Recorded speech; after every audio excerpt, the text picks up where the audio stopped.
Good morning, good afternoon, good evening, everyone, and welcome to the slot on Haystack in Practice.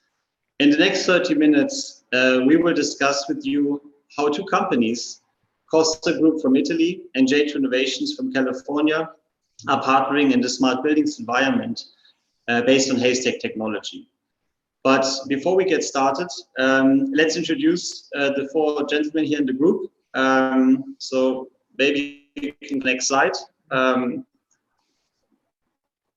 So my name is Alex. I'm the CEO of J2 Innovations. I joined the company a bit more than 2.5 years ago after the acquisition through Siemens. I've been in the controls industry for many, many years, and started with Siemens and moved into J2, and now since the beginning of the year in this new role as the CEO. And then I would pass on to Matteo. Matteo here. Hello from my side, and very glad to be here at Haystack Connect today. In J2, I'm responsible for the strategies and services. And I'm in the field of smart building and smart equipment since 12 years now, previously with Tritium and Mitsubishi. Really nice to be here. And Fabio, over to you. Thank you. Hi, I'm Fabio Antocci. I'm a R&D engineer for costergroup. I joined costergroup 2 years ago and started working on this project that comprehends the data modeling. So I'm really excited to be here. I'll give it to Davide. Hello to everyone. So glad for being part of this presentation. I'm Davide Manca, R&D manager and coordinator for the whole technical department in costergroup. So I think we finish with all presentation, so we can start.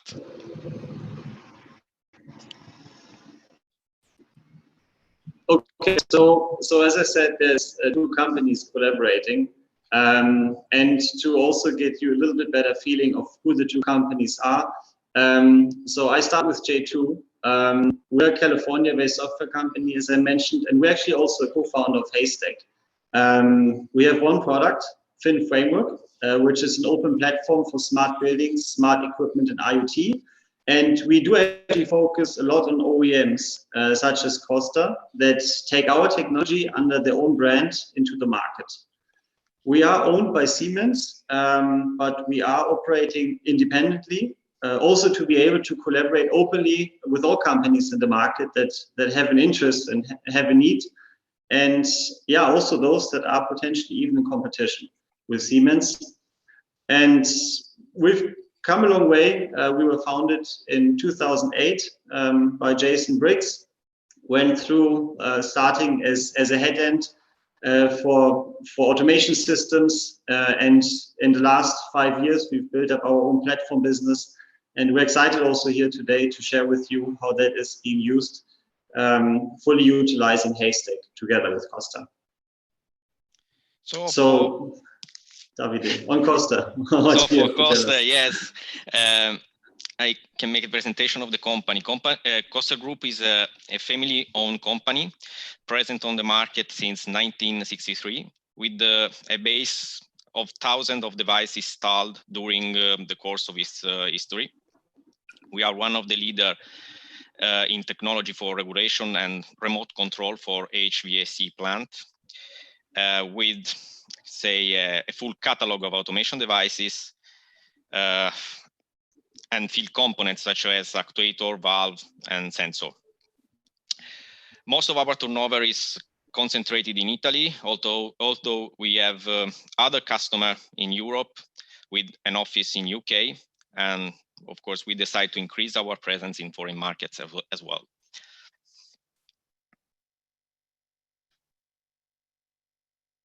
Okay, so let's get started with the challenge. If we go to the next slide.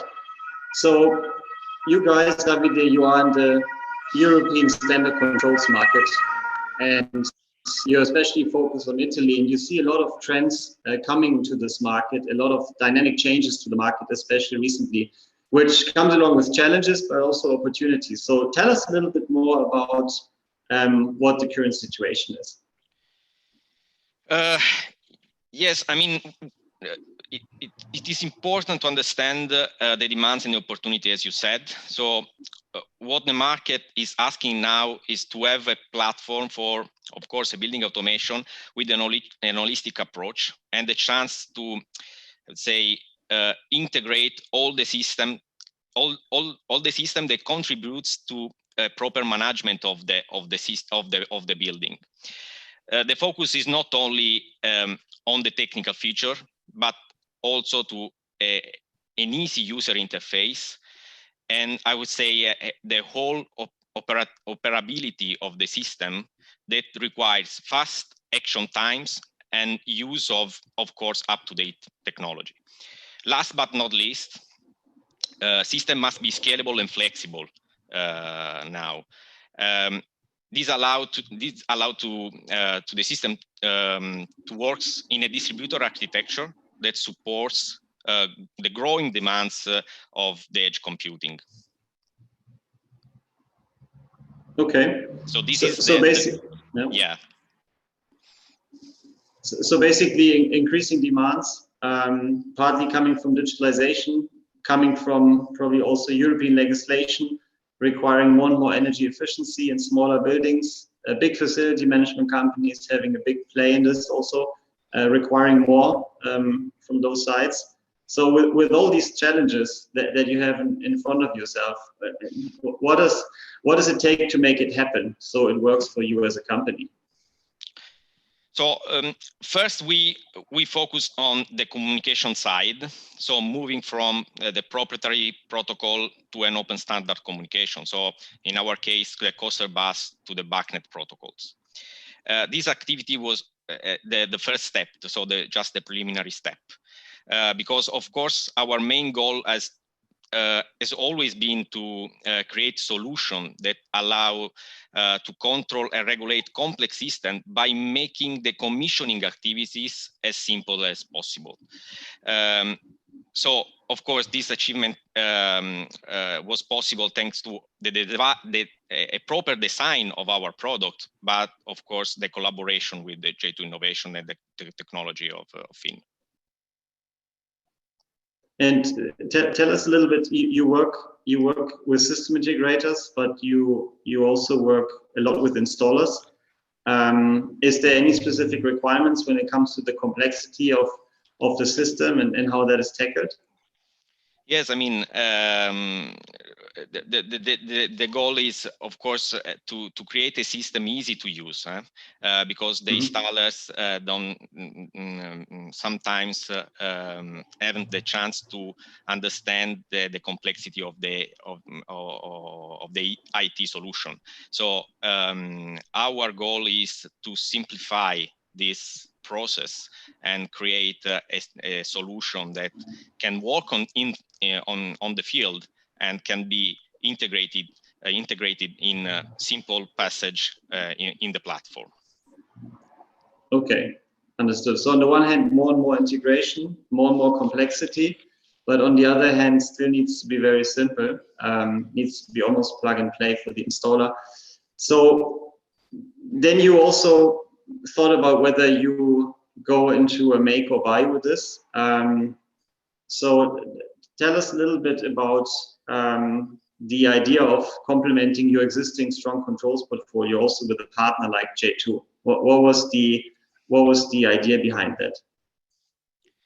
So the idea is to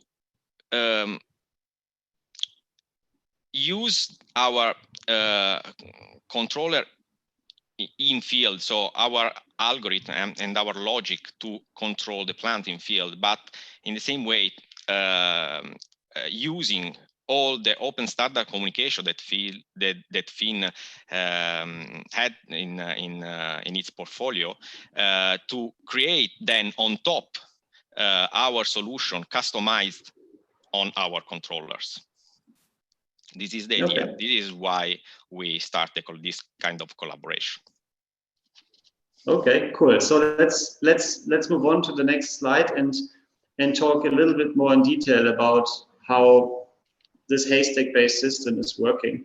So let's start from the bottom.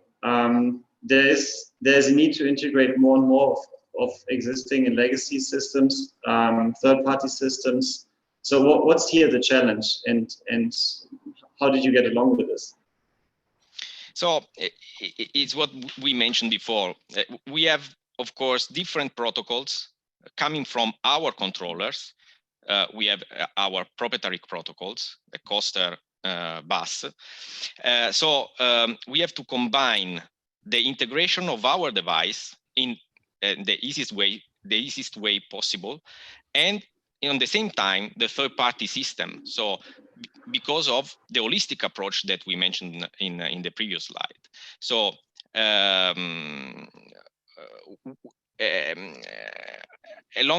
of course, this is the first step, and we really needed a way to harmonize all the data in their semantic meaning for the easy visualize and control of all of the different subsystems inside the building. Understood. So all this is being normalized and brought into a Haystack standard to turn it from all those different languages and from the very long history of Coster and the installed base into one common semantic model of Haystack. So Matteo, tell us a little bit more about the idea of having it all in a Haystack platform and what the benefits are. Yeah, sure. So we provided Coster our platform that is completely based on Haystack 4 to give them all the different functionalities of integrations from different protocols and different features that enable them to apply a full semantic model and tagging to all the different assets and devices. So they also leverage all the application built into the platform that provide, always based on this semantic model, functionalities like scheduling, alarming, control logic, and reporting. But more important is that on top of that, due to the extensibility of the platform, the possibility to run it on edge and on the cloud in a seamless way, thanks to this data model that is all behind it, Coster had the possibility to develop other applications for adding value on top to their solution for their specific markets, as Davide already anticipated before. So, right, Davide, which kind of application was really key in your area of the business so that you develop on top of the platform? I mean, on top on the Fin platform, you mentioned it's based on Haystack 4. We build Wizard for a plug-and-play setup of our controller and field devices. Furthermore, we build custom configuration hub to easily change the device behavior, as well as custom dashboard to visualize all the information and interact with, of course, the end user. What also is in progress is the capability to build on top service that analyze the efficiency of the building and notify the owners based on the real-time analysis. So this is, I don't know if I answer to your question, Matteo, but this is what we develop on top. Yes, definitely.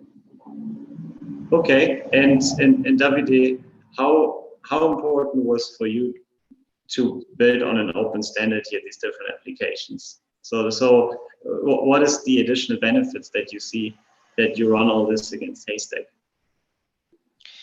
What are the benefits of tagging also for you? So,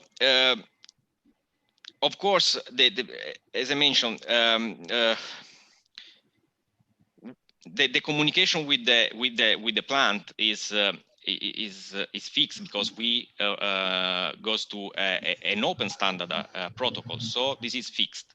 What Haystack add to our solution is an additional integration to our platform for our customer, for example, that has to analyze data for other user, not related specifically to building automation sector. So the Haystack provide us and to our customer a sort of common ground to take the data also from the platform, data that comes from the field, in particular from, as I mentioned before, the building automation protocols. Got it. Okay, so thinking back how we started this, and this market is evolving. There's lots of trends. One big one is the deeper integration and the more diverse integration. That's something that you guys tackle with Haystack now. There is a need for continuous innovation. That is much more easier from what you say if you work against a common standard, because then you have a streamlined approach to do that, and you have a common set of data also that you can work against. And then the key, I guess, for you guys was also the plug and play piece that is mentioned here. So yes, it's still an installer-based market. So there is no ability to bring in integrators at any point in time to do those integrations, but it needs to fit very well to your existing channel. So Fabio, let's go a little bit into what you've actually done in practice, because it's called Haystack in practice, and share with us a little bit the solution and how it looks. Yeah, sure. Okay, so we started, as David said before, due to our heritage with two different family of device, and actually one more is coming. So we have different protocols, we have different user interface, we have even different option of configuration.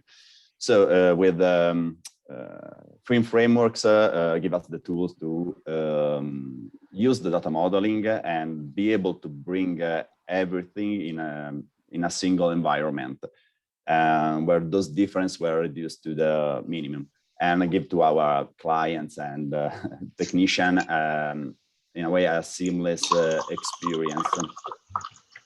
So we develop a wizard to load this configuration. For example, the first wizard, the first family can bring the file that we use to configure the device actually inside the Coster web, and use it to set up the entire project. The first step is just with just a couple of configurations, so the project structure, and then the connection settings. And just with those quick steps, we were able to integrate everything and already control the device. At the same way, with the same philosophy, also the other family of the device could be integrated and work inside the FIN framework. So we are able with just the two steps. So now the provisioning is the same for both of the family, and there is just one interface, one situation where to do everything. But at the end, we have also the same user interface of the past. So for our long time clients, there was in a way a seamless migration from the previous solution and the new one. Obviously, we did, and we are doing more than this. The other is the wizard under the hood is also subdividing our devices, so in a functional units, and take all the points from the devices, subdivide in functional units, and try to build from and tag all the points. For example, here we have two different devices, the two family, and the system already find out that there are some heat exchanger, but there are also differences between the two kinds we have here. The purple one are radiator, and the green one is domestic water. So already tagging all the data. we were able to create all the different logics and to automate and optimize the consumption on a lot of things. They can work seamless over all the device.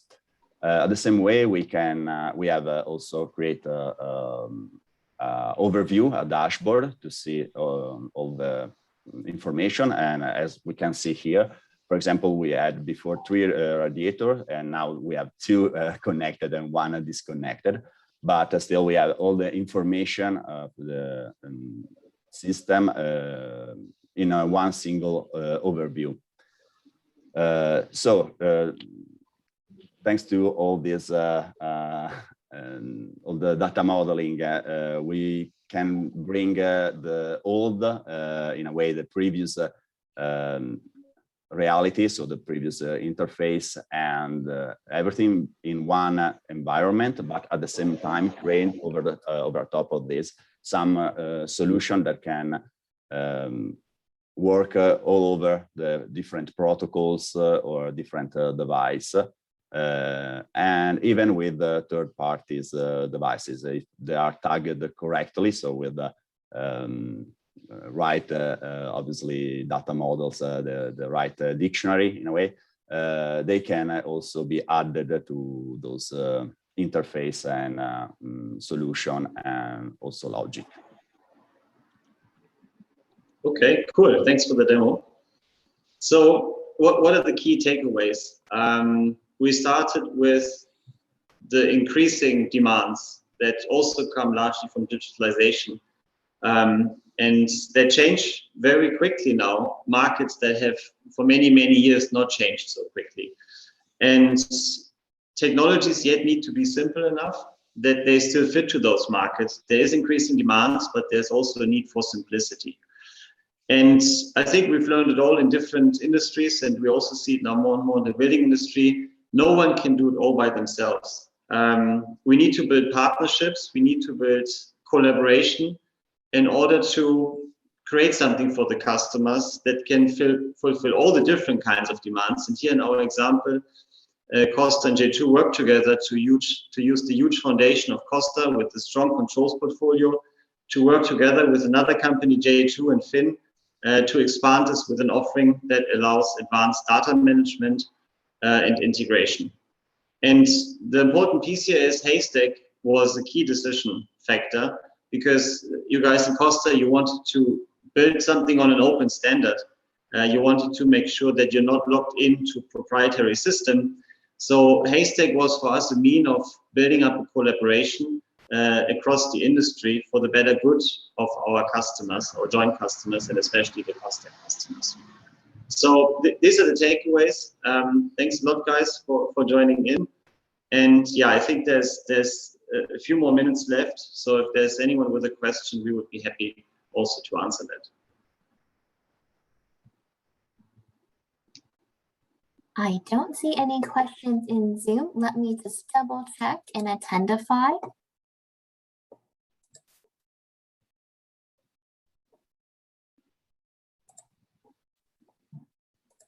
I think people must be tired sometimes in the morning. We don't get quite as many in this first session, but if anybody has questions, they can still put them in the chat, and we can either take them live now, or we can have our speakers can respond to them via the chat itself. Oh, we do have a question. What kind of communication protocol are you using for the IoT devices? So, Matteo, I think. Yeah, I can take this. So for IoT devices, we develop different protocols. One of the most used one can be using MQTT as a main one, let's say. Anyway, what we also have is what we call connector framework. And so we have the possibility to add all the other different protocols if we have some specific requests that can be easily entered. Okay. Would they be Wi-Fi based? And So will they be Wi-Fi based? yes, You mean for the hardware side, or I think it's I'm not quite sure what that means, but I think we see it. I mean, we do see that more and more. I think that the trend for Wi-Fi or Bluetooth or similar over-the-air integrations was long in the news, but never really proliferating. Now, actually, in the last years, we actually do see the proliferation coming. Also in Europe, there is more and more demands for this, especially because of we talked about this in the beginning, the regulations, the legislation requiring retrofit of existing buildings. And when you talk about a retrofit, it becomes more and more apparent that Wi-Fi, Bluetooth, LoRaWAN also are good solutions to make that happen. Yes. Okay. Is importing your application file to build your database all done in Fin, or did you develop your own? And part two of that is, did you develop your own pod or connector to do this? Yes, I can take it. Yes, it's developed in Fin, of course. Yes, and we developed both our own pod and our connector as well. Our connector for our proprietary protocol, and our pod for the easy integration of our device. Okay, and the last question I have for you for right now is, what is the advantage of having a single data model over semantic mediators that could map the data from different models? That's a good question. Shall I try to answer? I think it really depends. I think it really depends on how many domains you want to tackle. If you want to tackle different domains, for example, space management and people moving or video, of course, you need more data models on top, and you need to bring then those data models into meta applications. In the environment of building automation in the broader sense, HVAC, lighting, power, energy, they are so similar and they are also so connected to each other that it's just easier to bring it into one data model. And Haystack does do a good job in defining those. So the answer is, it is a good point. We will never just end up with one single data model for everything in the world, but for things so highly related, one data model makes it easier to build one tool then also, and to create one set of integration to simplify the process. And we talked about it also in the beginning. Simplicity is the key in all what we do here. Wonderful. And that was the last question. If you still have questions for the panel, then you can put them in the chat. And like I said, hopefully they'll be able to answer them via the chat. But for now, we're just going to say thank you so much. That was a wonderful presentation. And up next. Thank you. Thanks for having us. Have a good day. And feel free to reach out to us on LinkedIn also if you have more questions as well. Thank you. Cheers. Bye-bye. Thank you, guys. Thank you. Bye, everybody. Thank you. Bye. Bye-bye.